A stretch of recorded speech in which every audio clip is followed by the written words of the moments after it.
2024 ಚುನಾವಣೆ ಲೋಕಸಭಾ ಚುನಾವಣೆಯನ್ನು ಎದುರಿಸಬೇಕು. ಇನ್ನು ಮುಂದೆ ಎದುರಿಸ್ತಾ ಇರುವಂತಹ ಸಮಸ್ಯೆಗಳು ಯಾವ ತರ ಇದೆ ಅನ್ನೋದನ್ನ ವಿವರವಾಗಿ ಹೇಳಿದ್ದಾರೆ.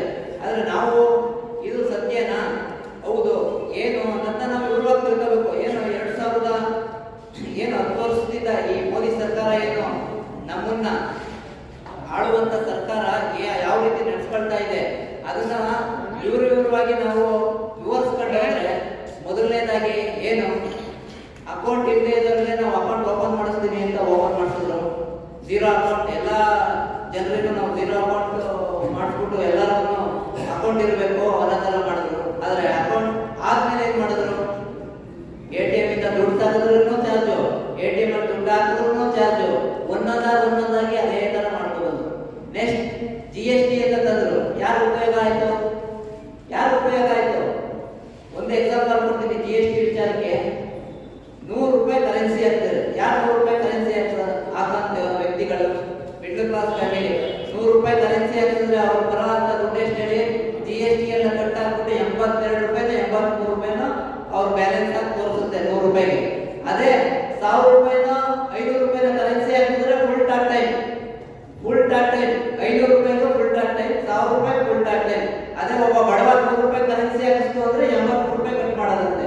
ಇದು ಬಡವರು ಬರೋಣ ಇಲ್ಲ ಸಾವುಕಾರರು ಬರೋಣ, ಇಲ್ಲೇ ಯೋಚನೆ ಮಾಡ್ಕೋಬೇಕಲ್ವ ನಾವು.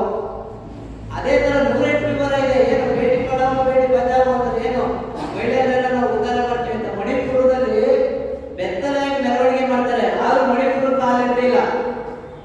ಒಂದು ಮಾಧ್ಯಮದ ಮುಂದೆ ಒಂದು ಮಾತಾಡಕ್ಕೆ ಮುಂದೆ ಬಂದಿಲ್ಲ ಮೋದಿ ಸರ್ಕಾರ. ಇದನ್ನ ಇನ್ನೂ ಹೇಳ್ತಾ ಹೋದ್ರೆ ವಿವರವಾಗಿ ಹೋಗ್ತಾ ಇರುತ್ತೆ. ಕಾಲಾವಕಾಶ ಕಡಿಮೆ ಇರೋದ್ರಿಂದ ನಾವು ಈ ಚುನಾವಣೆಯ ಜಾಗೃತೆಯಿಂದ ನಾವು ಕಾರ್ಮಿಕರಾಗಿ ಮತ್ತೆ ನಾಗರಿಕರಾಗಿ ಯಾವ ತರ ನಾವು ತಗೊಂಡು ಹೋಗ್ಬೇಕು ಅನ್ನೋದನ್ನ ಯೋಚನೆ ಮಾಡಿ. ಆಗ್ಲೇ ಹೇಳಿದ್ರು ಪ್ರಕಾಶ್ ಕಂಬ್ರೇಡ್ ಅವರು, ನಮ್ಗೆ ಆಪ್ಷನ್ ಇಲ್ಲ, ಈಗ ಯುದ್ಧಕ್ಕೆ ನಿಂತಿದ್ದೀವಿ, ಇಲ್ಲಿ ಮಾಡುವಿಂದಲೇ ಕೊಡಿ ಅಷ್ಟೇ. ಈಗ ಸಾಯ್ಬೇಕು ಅಂದ್ರೆ ನಾವೇನು ಮಾಡಕ್ಕಲ್ಲ, ನಮ್ಗೆ ಅವರೇ ಬೇಕು, ಧರ್ಮ ನಮ್ಮನ್ನ ಇವ್ರನ್ನ ಗೆಲ್ಲಿಸ್ಬಿಟ್ರೆ ನಮ್ಮ ಹಿಂದೂಗಳನ್ನೆಲ್ಲ ನಾಶ ಮಾಡ್ಬಿಡ್ತಾರೆ ಅಂತ ಭ್ರಮೆ ಬದುಕ್ತಾ ಇದ್ರೆ ನಾವೇನು ಮಾತಾಡಕ್ಕಾಗಲ್ಲ. ಭ್ರಮೆ ಅನ್ನೋದು ಸುಮ್ಮನೆ ಸೃಷ್ಟಿ ಮಾಡ್ತಾರೆ ಅಷ್ಟೇ. ಆದ್ರೆ ನಿಜವಾದ ದೇಶ ಅಂದ್ರೆ ಇದು ಸರ್ವ ಜನಾಂಗದ ಶಾಂತಿಯ ತೋಟ. ಇಲ್ಲಿ ಪ್ರತಿಯೊಬ್ಬರಿಗೂ ಹಕ್ಕಿದೆ, ಬದುಕ ಹಕ್ಕಿದೆ. ಅದನ್ನೆಲ್ಲ ನಾವು ಅರ್ಥ ಮಾಡ್ಕೋಬೇಕು. ಇವ್ರು 10 ವರ್ಷ ಬಂದ ತಕ್ಷಣ ಅವ್ರು ಬೇರೆ ಇವ್ರು ಬೇರೆ ಅಂತ ಈಗ ಬಿಂಬಿಸ್ತಾ ಇದ್ದಾರಲ್ಲ, ಆ ತರನ್ನ ನಾವು ಬಿಡಬೇಕು. ಈಗ ಏನು 77 ವರ್ಷ ಸ್ವತಂತ್ರ ಬಂದಿದೆ, ಅದು ಹಿಂದೆಯಿಂದನೂ ನಾವು ಅಭಿವೃದ್ಧಿ ಪಡಿತಾನೆ ಇದ್ದೀವಿ. ಆದ್ರೆ ಇವ್ರು ಬಂದ್ಮೇಲೆ ಏನ್ ಮಾಡ್ತಾ ಇದ್ದಾರೆ, ಖಾಸಗೀಕರಣ ಪ್ರತಿಯೊಂದನ್ನು ಮಾರಾಟ ಮಾಡೋದ್ರ ಹೊರತು ಅಭಿವೃದ್ಧಿ ಪಡಿಸಿದಂತ ಒಂದು ಉದಾಹರಣೆ ಇದೆಯಾ? ಯಾವುದೂ ಇಲ್ಲ. ಯಾವ್ದಾದ್ರು ಇದ್ರೆ ನೀವು ಹೇಳಿ, ಕಂಪ್ಲೇಂಟ್ ಏನೋ ಮಾತಾಡೋ ಚರ್ಚೆ ಮಾಡೋ 2 ನಿಮಿಷ ಆಗೋಗ್ಲಿ. ಇಂಡಿಯಾದಲ್ಲಿ ಮೋದಿ ಸರ್ಕಾರ ಮಾಡಿದೆಯಪ್ಪ ಅಂತ ಏನಾರು ಮಾಡಿದ್ಯಾ? ಮಾಡುವಿಂದ ಮುಂದೆ ಮಾಡೋದಿಲ್ಲ. ಅವೇನಿದ್ರು ಬಂಡವಾಳಶಾಹಿ ಪರ ಕೆಲಸ ಮಾಡ್ತಾ ಇರೋದಂತ ಸಾಬೀತಾಗಿದೆ. ನಾವು ಹೌದು ಏನೋ ಒಂದು ಬದಲಾವಣೆ ಅಂತಂದ್ರೆ ನಮ್ಮನ್ನ ಉದ್ಧಾರ ಮಾಡ್ತಾರೆ, ಏನೋ ಒಂದು ಆಸೆ ಆಕಾಂಕ್ಷೆಗಳಿಂದ ಆರಿಸೋದು 10 ವರ್ಷದ ಹಿಂದೆ. ಆದ್ರೆ ಅವರು ಸುಳ್ಳು ಕೂಟಾಟಿಕೆ ಮಾತುಗಳನ್ನ ಜನಗಳನ್ನ ದಿಗ್ತಪ್ಸಂತ ಕೆಲಸ ಮಾಡೋದ್ರ ಹೊರತು ಅಭಿವೃದ್ಧಿ ಕೆಲಸ ಅಂತ ಯಾವುದು ಮಾಡಿಲ್ಲ. ಈ ಮುಖಾಂತರ ನಾವೆಲ್ಲ ಒಂದು ಪ್ರಮಾಣ ಮಾಡಿ ಹೇಳ್ಬೇಕಾಗೈತೆ. ಏನು ಅಂತ, ನಾವು ನಿಜವಾದ ನಾಗರಿಕರಾದ್ರೆ, ವಿದ್ಯಾವಂತ ಪ್ರಜ್ಞಾವಂತರಾದ್ರೆ ನಾವು ಈ ಸರಿ ಮೋದಿ ಸರ್ಕಾರನ 100% ಪ್ರೋತ್ಸಾಹ ತೋರಿಸ್ತೀವಿ. ನಾವು ನಮ್ಗೆ ತಿಳಿದೇ ಇದ್ದವ್ರಿಗೂ ಆ ಒಂದು ಜಾಗೃತಿನ ಮೂಡಿಸ್ತೀವಿ ಅಂತ ಹೇಳ್ತಾ ನಾನು 2 ಮಾತನ್ನ ಮುಗಿಸ್ತಾ ಇದ್ದೀನಿ. ಬಂಡವಾಳಶಾಹಿಗಳ ಪರವಾಗಿರ್ತಕ್ಕಂಥ ಮೋದಿ ಸರ್ಕಾರವನ್ನು ಸೋಲಿಸಬೇಕು ಅಂತ ಹೇಳಿದಂಥ ಡಿಸ್ಕಂಟ್ ಅವರಿಗೆ ಧನ್ಯವಾದಗಳು. ಕಬಡ್ಡಿ ಈಗ ಅನಂತರವರು AIB ರಾಜ್ಯಾಧ್ಯಕ್ಷರು ಉದ್ದೇಶಿಸಿದ 5 ನಿಮಿಷ ಮಾತಾಡ್ತಾರೆ.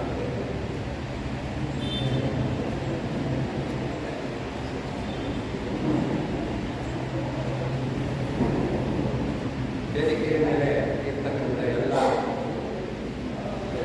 ವಿವಿಧ ಸಂಘಟನೆಗಳ ಮುಖಂಡರೇ ಮತ್ತು ಕಾನೂನುಗಳು ಈಗಾಗಲೇ ಸವಿಸ್ತಾರವಾಗಿ ಈ ಸಭೆಯ ಉದ್ಘಾಟನೆ ಮಾಡಿಕೊಂಡು ಮತ್ತು ಪ್ರಣಾಳಿಕೆಯನ್ನು ಉದ್ಘಾಟನೆ ಮಾಡಿಕೊಂಡು ಅನೇಕ ವಿಚಾರಗಳನ್ನು ಹೇಳಿದ್ದೀನಿ. ಈಗ ನಾನು ನನಗೆ ಕೊಟ್ಟಿರ್ತಕ್ಕಂಥ ಅವಕಾಶ ಎಲ್ಲಿ ಕೊನೆ ಮಾಡೋದು, ಎಲ್ಲಿ ಮುಗಿಸೋದು ಅಥವಾ ಪ್ರಾರಂಭ ಮಾಡೋದು ಅನ್ನೋದಕ್ಕೆ ಭಾಳ ಕಷ್ಟದ ಕೆಲಸ. ಹಾಗಾಗಿ ಇವತ್ತಿನ ಈ ಈ ಸಭೆ ಯಾವ ರೀತಿ ಇದೆ ಅದನ್ನು ನೀವು ತಿಳ್ಕೊಂಡು, ಅದೇ ರೀತಿ ಒಂದು ವೇಳೆ ಇಲ್ಲಿ ನಿಂತಿರ್ತಕ್ಕಂಥ ಅಭ್ಯರ್ಥಿಗಳು ಬೇರೆ ಬೇರೆ ಅವರು ಸಭೆಗಳನ್ನು ನಡೆಸಿದ್ರೆ ಯಾವ ರೀತಿ ಇರ್ತದೆ? ಅವರು ಸಭೆಗಳನ್ನು ನಡೆಸಿದ್ರೆ ಆ ಕೂಗುವಂತ ಜಯಘೋಷ ವಿಚಿತ್ರವಾದ ರೀತಿ ಅವರನ್ನು ನಾಯಕರನ್ನು ಮಾಡ್ತಾರೆ. ವಿಚಿತ್ರ ರೀತಿಯಲ್ಲಿ ಅಂಥವರು ಇವತ್ತು ದಿವಸ ಪಾರ್ಲಿಮೆಂಟ್ನಲ್ಲಿರ್ತಕ್ಕಂಥವರು ಮತ್ತು ಅಸೆಂಬ್ಲಿಗಳಲ್ಲಿರ್ತಕ್ಕಂಥವರು ಬಹುತೇಕ 100% ಅವರೇ ಆಗಿದೆ. ಕೋಟಿಗಳಿಂದ ಇರ್ತಕ್ಕಂಥ ವ್ಯಕ್ತಿ ಚುನಾವಣೆಗೆ ನಿಲ್ತಾನೆ ಇಲ್ಲ. ಅಂಥ ವ್ಯಕ್ತಿಗಳು ಈ ಪಾರ್ಲಿಮೆಂಟಿನ ಚುನಾವಣೆಯಲ್ಲಿ ನಮ್ಮ ಮುಂದೆ ಇದ್ದಾರೆ. ಈಗಾಗಲೇ ನಾವು ಹೇಳಿದಂಥ ಪ್ರಕಾಶ್ ಅವರು ಹೇಳಿದಂಥ ಮಾರ್ಕ್ಸ್ವಾದಿ ಕಮ್ಯುನಿಸ್ಟ್ ಪಕ್ಷದ ಅಭ್ಯರ್ಥಿ, ಕೃಷಿ ಕೂಲಿಗಾರರ ಸಂಘದ ರಾಜ್ಯದ ಉಪಾಧ್ಯಕ್ಷ, ಅವರು ಪ್ರತಿನಿತ್ಯ ನಿರಂತರವಾಗಿ ಜನರ, ಕಾರ್ಮಿಕರ, ದುಡಿಯುವ ವರ್ಗಗಳ ಪರವಾಗಿ ಕೆಲಸ ಮಾಡ್ತಕ್ಕಂಥ ವ್ಯಕ್ತಿ.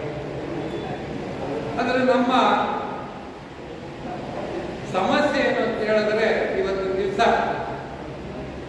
90% ಜನ ಇರ್ತಕ್ಕಂಥದ್ದು ಬಡವರು. ಭಾರತ ದೇಶ ದುಡಿಯುವ ರೈತರು, ಕಾರ್ಮಿಕರು ಮತ್ತಿತರ ಸಣ್ಣ ಸಣ್ಣ ವಿಭಾಗಗಳಲ್ಲಿ, ಅಂದರೆ ಇವರೆಲ್ಲರೂ ಕೂಡ ಈ ರೀತಿಯ ತುರಾಯಿಗಳಾಗಬೇಕು, ಅನೇಕ ರೀತಿಯ ಬೇರೆ ಬೇರೆ ರೀತಿಯ ಚುನಾವಣೆಯಲ್ಲಿ ಭ್ರಷ್ಟಾಚಾರ ಮಾಡಿದಂಥವರು, ಏನೇನೋ ರೀತಿಯಲ್ಲಿ ಪ್ರಚಾರ ಮಾಡಬಂದವರ ಜೊತೆ ಕೂಡಿ ಘೋಷಣೆಗಳಾಗ್ತಿವಲ್ಲ, ಇದು ಯಾಕೆ ಅನ್ನೋದನ್ನು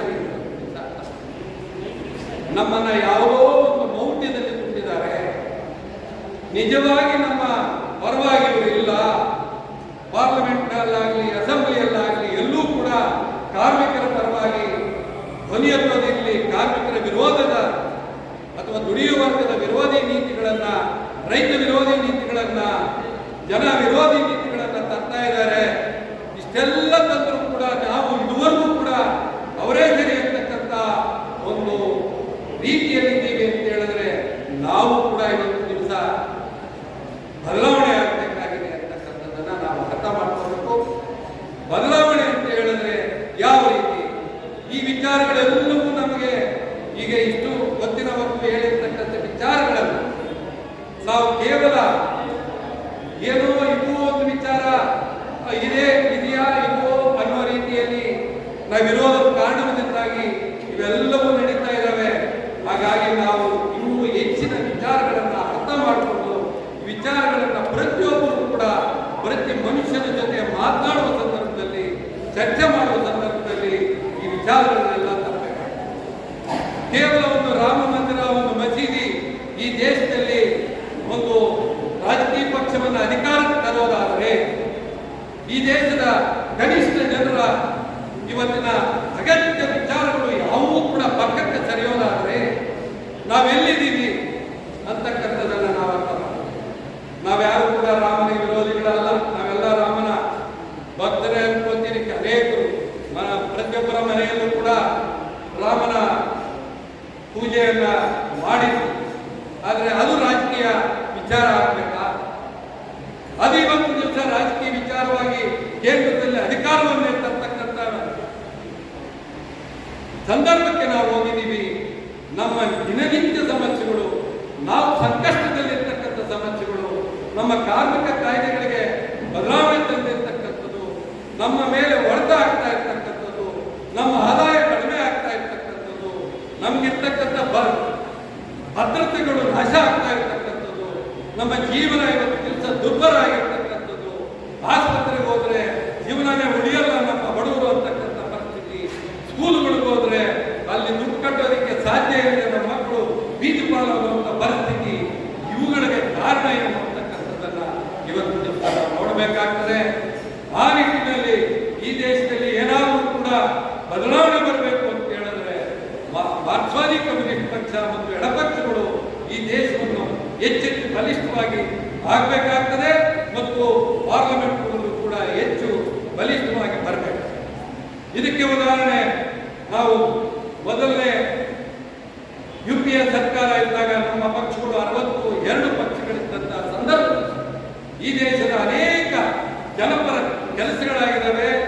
ಅದಕ್ಕೆ ಮನ್ರೇಗಾ ಕಾಯ್ದೆ ತಂದಿರತಕ್ಕಂಥದ್ದು, RTI right to information act ಕಾಯ್ದೆ ತಂದಿರತಕ್ಕಂಥದ್ದು, ಈ ರೀತಿಯ ಅನೇಕ ಕಾರ್ಮಿಕ ರೈತರ ಜನಪರ ವಿಚಾರಗಳನ್ನು ನಾವು ಹೆಚ್ಚು ಬಲಿಷ್ಠರಾಗಿದ್ದಾಗ ತಂದಿದ್ದೀವಿ ಅಂತಕ್ಕಂಥದ್ದನ್ನು ತಾವೆಲ್ಲ ಅರ್ಥ ಮಾಡ್ಕೋಬೇಕು. ಹಾಗಾಗಿ ಈ ಸಲ ಕೂಡ ಪಾರ್ಲಿಮೆಂಟ್ನಲ್ಲಿ ಮತ್ತು ಬೇರೆ ಬೇರೆ ಕಡೆ ನಮ್ಮ ಸಂಘಟನೆಗಳು, ನಮ್ಮ ಎಡಪಕ್ಷಗಳನ್ನ ಹೆಚ್ಚೆಚ್ಚು ತರುವುದರ ಮೂಲಕ ಅದೇ ಸಂದರ್ಭದಲ್ಲಿ ಈ ದೇಶಕ್ಕೆ ಬಂದಿರತಕ್ಕಂಥ ಗಂಡಾಂತರವನ್ನ, ಸರ್ವಾಧಿಕಾರಿ ಫ್ಯಾಸಿಸ್ಟ್ ಸರ್ಕಾರವನ್ನ ತರಕೊಂಡಿರ್ತಕ್ಕಂಥ ಬಿಜೆಪಿ ಸರ್ಕಾರವನ್ನ ಸೋಲಿಸಲಿಕ್ಕೆ ಪ್ರಯತ್ನ ಮಾಡಬೇಕು ಅಂತ ಹೇಳಿ ನಾನು ಮಾತನಾಡಲಿಕ್ಕೆ ಅವಕಾಶ